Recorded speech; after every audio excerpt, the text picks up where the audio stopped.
time to open up your eyes, 'cause we were made to fly. We can do anything. We'll shine like the sun, the moon, the stars. We can go anywhere. They'll see us no matter where we are. 'Cause we got the fire.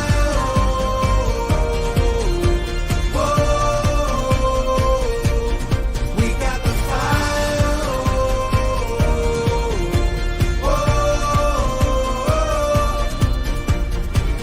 Show the world the impossible is possible. Show the world the impossible is possible.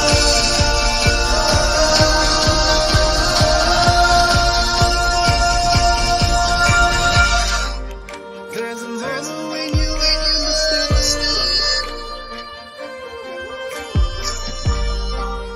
You don't gotta fight us. It's time to hold your hands. All right. Happy New Year. Happy New Year, everybody. Good morning. Thank you for joining us for our January 2022 Coffee Talk with Trey.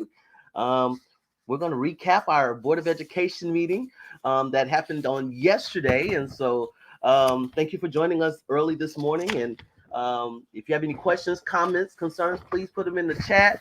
I will be more than happy to address as many of them as I can this morning. But overall, we had a pretty good meeting. But I do want to recap again what happened in December. Back in December, we had an agenda item to discuss redistricting for post 3. That would include the Pebblebrook cluster. That would include South Cobb High School. That would include those schools in Powder Springs.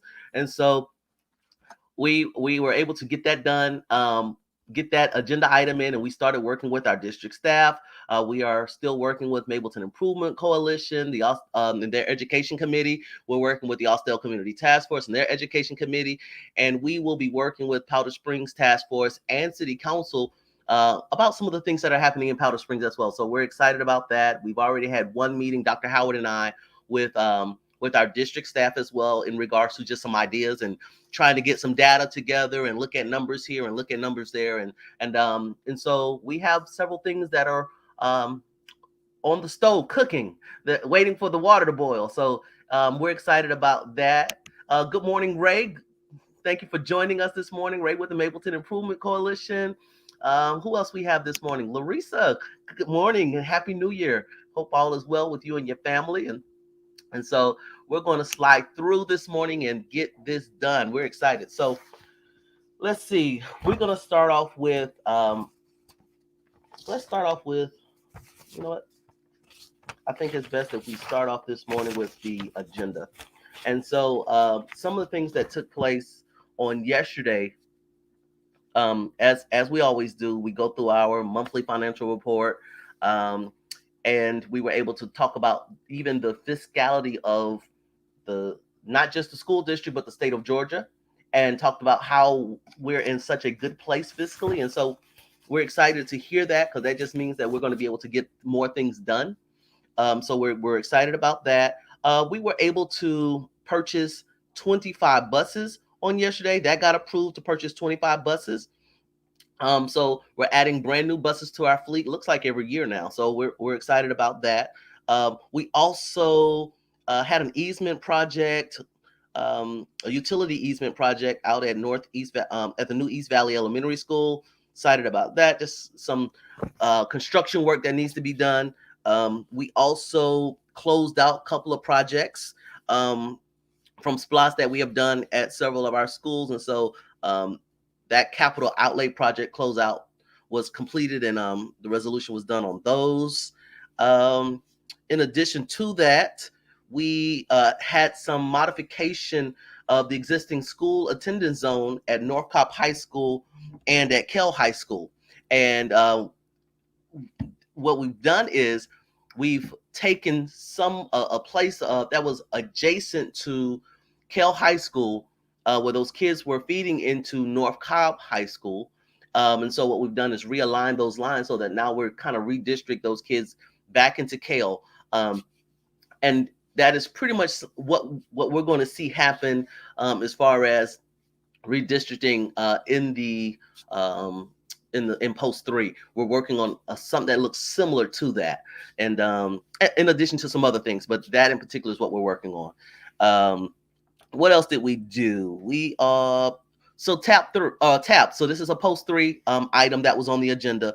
We recommended they recommended approval to for a contract for tap middle school's electrical upgrade. And so one of the questions that I asked was, with the school getting ready to get repositioned in a couple years through SPLOST, and that's going to be some significant changes and modifications and renovations to that building. Did we need to move forward with this electrical project, or do we wait until all of the work is being done and we do it all at one time? And so and though this was not quote unquote an emergency or some safety concern that needed to happen now, it is something that will help us in the long run should there be an emergency. If you recall in the board meeting, Mark Smith, who is over operations, explained that the current components that we have with the electrical is just outdated back in the 70s. And so can't find parts for it.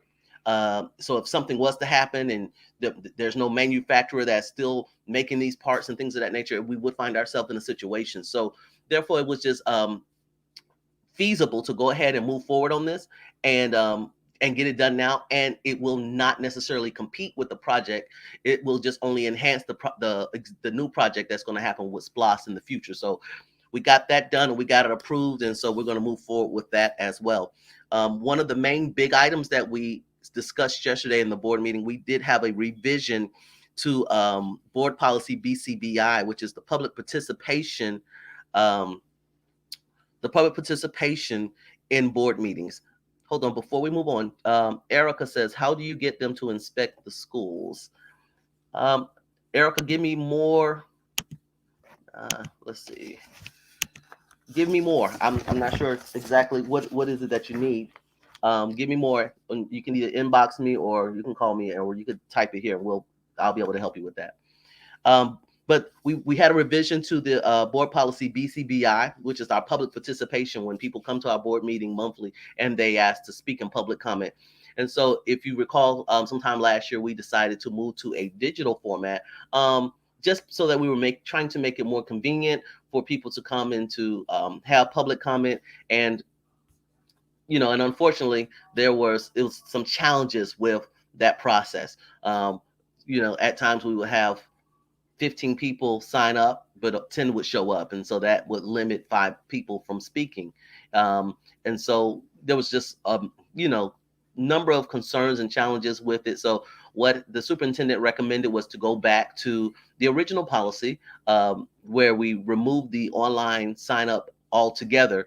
And now you come to the building, you come into the building and you be there 30 minutes before. And first come, first serve is, they set up a line and everything, and then they check your IDs and all that stuff.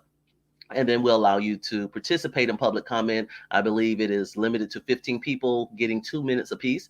And that is at the work session as well as the voting session in the evening at 7. So we did revise that policy as a board, and we went back to the original way that it was written last year. And so the online process is no longer.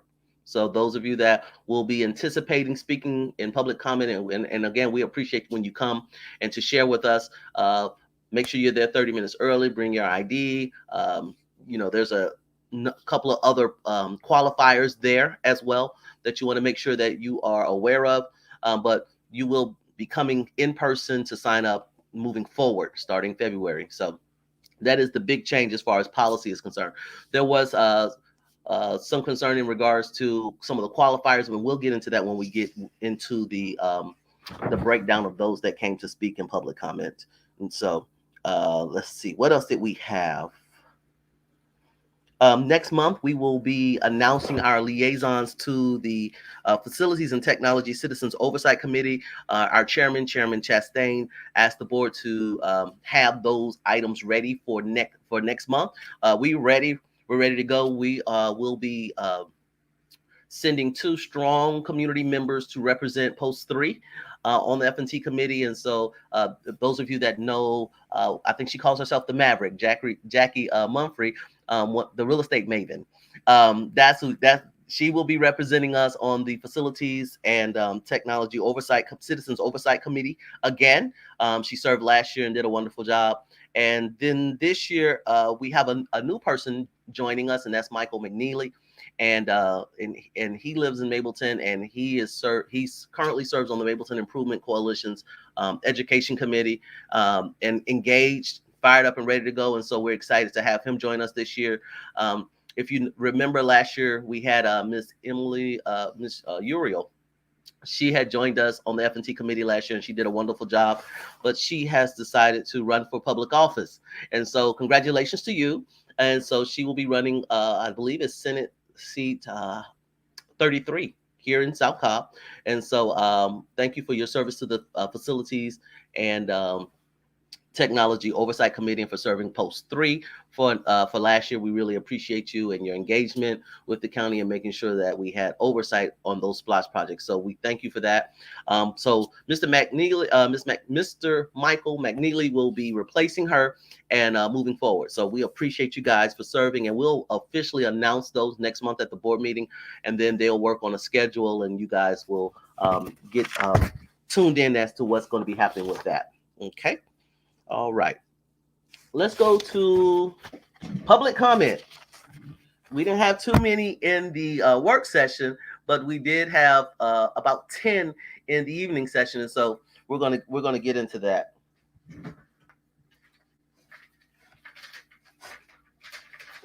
My apologies, I'm dropping notes everywhere today. All right, so at the day session, we had 2 people to speak. The first person was Heather Toller Bauer. She is with Watching the Funds Cobb. You know, you may have seen her come periodically to the Board of Education meeting, and she came to discuss Alert Point. And so, and you know, she said basically it's been a year, and she's been inquiring about Alert Point since we had the emergency situation of a year ago, where the system was hacked and things of that nature. And so she wanted to address her concerns with the Alert Point and the safety of children in our schools. And so thank you, Heather, for coming and speaking in regards to that. And then, of course, our own Nate Smith. He's our vice president with the Mableton Improvement Coalition. He's also the education chairperson, and he came to discuss the Pebblebrook High School cluster strategic plan, the plan that we've been working on for several years now. And he asked the board to help support, make sure that we get those things done inside the plan. And specifically, he mentioned the overcapacity at Pebblebrook High School, and I think we're working toward a plan to help with that. Also, a one-person contact in regards to the entire cluster, and also realigning Lindley Middle School. Those were the 3 that were mentioned at this particular session. And so, Mr. Nate, thank you for coming and continuing to be an advocate for our schools here in the Mableton area, and specifically for the redistricting plan that we're implementing for the Pebblebrook High School side of Post 3. So thank you for that. And then in the night session, we had 10 people in,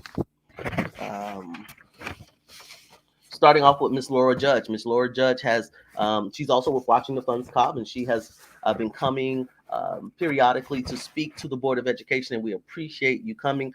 And she wanted to speak in regard to the transparency of our financial decisions. She referenced the Cognia report on page 12 specifically in regards to fiscal management. And she talked about Iggy, those hand washing machines that are in our building. And apparently they have taken pictures of the Iggy machines throughout the county, and in several buildings. Either they're not operable or something's wrong with them, they're leaking and things of that nature. And so she wanted to make sure that we were getting what we basically paid for in regards to that. And I guess there is a report card of sort that they will be presenting. And in regards to that, we did not fare well according to that particular report card that she presented. The next person to speak was Tova Ringland. And Tova Ringland is a special needs parent. And she wanted to talk about the IEP process. And she felt that the IEP process currently is very contentious um, for parents. And she just wanted to express that parents need more time to actually be effective in these meetings. Therefore, making sure that we have those IEP documents more than a day before to review. Also, having more time at the IEP meeting, more than just the 30 minutes that apparently has been allowed for her. And she says, therefore, you have to spend 4 or 5 days coming back to the school to address the IEP and to get the things that you need for for our children. And most importantly, she addressed that the working relationship needs to be better. She said that those meetings tend to be very argumentative, which is not helpful because, again, we're trying to do what's best for our children. And so she expressed her concerns in regards to that. Our third person was Jacob Hayes. He is one of our students, a senior, and he wanted to talk about the board policy BCBI that we did speak about. And so with that, Mr. Hayes wants us to change the BCBI policy as far as the qualifier that you must be 18 years or older. And so we've had several students to come and speak in regards to that, but that is an ongoing something that has been ongoing with our students coming and wanting to speak to the board, specifically juniors and seniors, those that are 16, 17, turning 18, and wanting to speak to the board in regards to their experience and how they feel the experience that what they're experiencing in our schools and how it can be better, or kudos or whatever, just any comments that they want to give. Currently, they're not able to do it unless they have a parent or a guardian to assist them. And so, working families, oftentimes it's difficult to get a parent to accompany you, especially when you're 16 and you're 17 and 18 years old. And so with that policy, it marginalizes their voice and marginalizes their opportunity to speak to the Board of Education. And so that was basically what Jacob Hayes wanted to bring attention to in regards to the policy and ask that it be changed. Watching the Funds Cobb is the organization that is watching our fiscal responsibility. They are giving us a grade, and Ray, and so to that point, they gave us a ranking score in regards to fiscal responsibility. And so it will be from Watching the Funds Cobb. All right. Number 4, Jennifer Susko. If you remember, Miss Susko was a counselor at Mapleton Elementary, and she was a great counselor at Mapleton Elementary. And she came and spoke to the Board of Education. She targeted the superintendent's contract, asked the Board of Education, but really what she came to was she was asking the Board of Education to give teachers a bonus. She said that they're doing double time, triple time, and all the challenges related to COVID. And so she asked that the Board of Education look and see if we are able to offer a bonus to teachers outside of what has been announced by the governor in regards to some of the things that he wants to do as far as increase and things of that nature. But she specifically asked the Board of Education to give a raise, or give a bonus rather. So thank you for advocating for teachers, Jennifer. Our 5th person, Alexa Harkey, also was one of our students, and she wanted to revise the BCBI policy in regards to the age limitation to allow student voice. And so she came and she spoke. Thank you again, Alexa. We appreciate your advocacy. Rebecca Saylor, who lives in Post 2, she questioned some of our engagements, specifically with Taylor English, the law firm that we asked to assist us with map drawing. She had some concerns in regards to that. She also referenced lack of COVID transparency. And she also referenced the BCBI policy. So thank you, Rebecca Saylor, for coming and speaking and sharing with the Board of Education. Ms. Corinne Sonderman, she came and she spoke to the Board of Education as well. She wanted to talk about just current events. And so she came to thank the Board of Education for keeping schools open. She referenced the Bible several times and fear and what that and how problematic that can be. She also mentioned censorship and I'm not sure this last one, but Dr. McCullough in regards to COVID. But those were what she wanted to share in regards to that. Ray, so these sessions are very informative. Can they be changed to evening session? Yes, we can. We sure can. In fact, I can do one in the morning and one in the evening too. In fact, we'll do one this evening. We sure can. I want because the goal is to make sure that the community is engaged and tuned in, so we can definitely do that. Thank you for sharing that. All right, Laura Varigan. She is our Dr. Laura Varigan. She's a pediatrician here in Cobb County, and we appreciate her coming because she's a parent of two children in post 4. She talked about COVID and ventilation and mask mandates and kids. Her kids were virtual, but then she sent them to school, and then now one of her sons has missed 42 days of school and has long COVID. And so we're praying for you and your son, Miss Laura, in regards to speedy recovery. And so I really hate to hear that, but she wanted to express some of her concerns as a pediatrician serving our children in Cobb County, but also her experience with COVID and with her son as well. And so we appreciate you coming and sharing with us, Dr. Varigan. Our ninth person was Miss Christine McKennell. She is with the organization called No Left Turn in Education. I'm unfamiliar, but I'm going to probably do some research today and see what it is she's referencing. But she says it's a 501c3 nonpartisan organization, but she referenced nonpartisan classrooms and asked to stop the political mudslinging amongst the Board of Education. And she also asked that the Board of Education respect the rights of all board members to speak. And she also supports our students' advocacy in regards to the BCBI policy, asking that we remove the age limitation from our policy as well and allow our students to speak. Then our last person was Dylan McCracken. He also wanted to speak in regards to BCBI. He's also one of the students who wanted to. He came last month and he wanted to speak, but he was 17 and he was unable to speak. But since that time, the 30-day window, he has now turned 18 and he's able to come and speak. And so he wanted to ask us to revisit the policy BCBI called he just called it an unnecessary restriction, not allowing students to speak. And so he also had his advocacy in regards to that policy item. So thank you, Dylan. We appreciate your advocacy as well. And all of our students that come and speak, we really appreciate it. I enjoy when you do come because, again, what we do, you are our biggest stakeholder and our most important stakeholders. And so I want to hear from you. And so I appreciate your advocacy and your coming. Some of the things that we were also able to discuss in our meeting on yesterday was the superintendent acknowledged Martin Luther King's Day, which we just finished celebrating.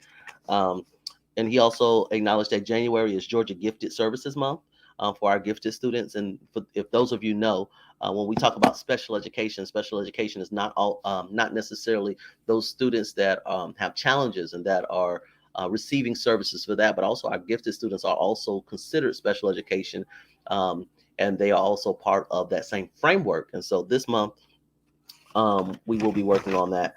I will see you in just a moment, Ray. Thank you so much. I will see you in just a moment. All right. Payroll. Wanted to let you know that payroll is early in January, so it will be released on today. So teachers, educators, those employed by the school district, you got paid today.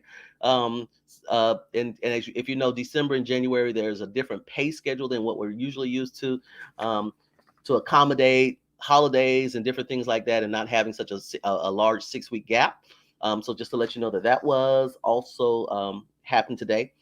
There was some clarifications in regards to communication about the COVID policy that the superintendent mentioned on last week, and just wanted to reiterate that we are following the isolation guidelines for those COVID positive students per the CDC and their guidelines. So please make sure that we go and review those policies and those guidelines in regards to that. So please make sure you review those policies and know exactly where we are, because there have been changes in regards to COVID policy in regards to that. So he also mentioned, learning loss as a result of COVID and how we're continuing to work toward that. But one of the most important messages that he wanted to get across, and I think this is very fair to share. If students are sick, keep them at home. And I'm quoting. He said, if your student is sick, keep them at home. And so we're asking that we do our best to make sure that our students are well when they come to the building so that we can help mitigate the spread of COVID-19, Omicron, Delta, and whatever else that may come in the future. If your children are sick, please keep them at home for the safety of all students. All right. That is it. That was our Board of Education meeting. If there's anything that you have questions about, please put it in the chat quickly. We will try to address those. Also, we just want to give you some heads up in regards to some of the things we're working on as far as redistricting. The Lindley Middle School situation, we are plugging away at that. We have some great things that are going to be coming in regards to that programming piece and making sure that both middle schools are 6 through 8 and have what they need to be successful.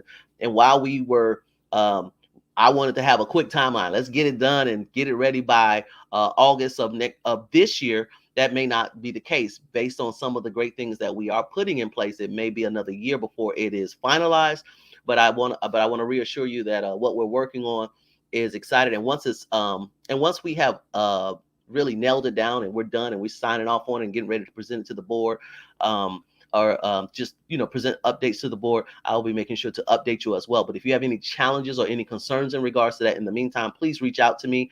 I'll be reaching out to Mick, Nate Smith with the Mableton Improvement Coalition Education Committee as we start talking about it. The Austell Community Task Force Education Committee, we're going to be talking about it as well, because there's some things that have come up since the last time we talked, and I want to run some of those things past you guys so that we can have a plan forward. And so we'll be talking soon in regards to that. We're also going to be talking about Pebblebrook High School and some of the things that we're looking to do to help help with this the size of the campus and making sure that we have a safe learning environment, because again, we are overcrowded, we are in the middle of construction and things of that nature. And so we do have some things that we are looking at currently that's, I believe, is going to be very helpful. And so look forward to more conversation in regards to that in the immediate future. February, we'll probably have a town hall to discuss it. Dr. Howard and I have already met with district staff one time, a couple times for me. And then Dr. Howard and I have also met with district staff to discuss some nuances in the plan and how we can get some things forward, and some things may take a little longer, but we're getting a good timeline together. And we're looking at data, and we're looking at all the different things that will play into these moving parts. And so we're excited about the work that's being done, and happy to share very shortly where we are with that. But in the future, in the interim, if you have anything that you want to share, any concerns, please, again, reach out. Most of you know how to reach out to me. You can reach out to me via social media. You can reach out to me via the Cobb County School District channels of communication, phone number. There's a Cobb County School District email address, thutchins.boardmember@cobbk12.org. My personal email, Trey, the number 4, cobbschools@gmail.com. And most of you have my phone number. And you can find it on the Cobb County School District website. When you go to board members, you'll see Leroy Trey Hutchins. When you go to the board members, and my information is there as well. So please reach out. Look forward to hearing from you.